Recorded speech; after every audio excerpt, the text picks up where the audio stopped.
नमस्कार मित्रांनो, मी सतीश शिंदे। आता आपला प्लॉट ह्यो 15006 ऊसाचा आहे। याच्यासाठी आपण आता एक ड्रिचिंग घेत आहे।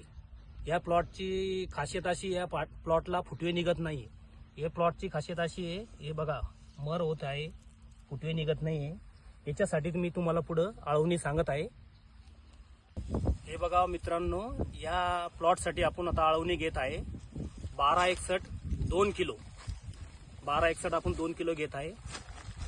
त्याच्यानंतर चिल मिक्स मायक्रोन्यूटन पावशेर घेत आहे आणि त्याच्यानंतर 6BA 4 ग्रॅम घेत आहे आणि त्यानंतर IBA 2 ग्राम घेत आहे।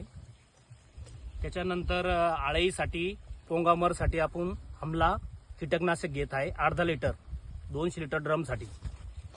त्याच्यानंतर आपण मुळाची वाढ होण्यासाठी हेमिक ॲसिड हे घेत आहे आपण अर्धा किलो।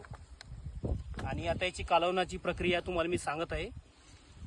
कालवण्यासाठी आता अशी 20 लिटरची बकेट घेणे आपल्याला। त्याच्यामध्ये पहिले हेमिक कालवून घेणे।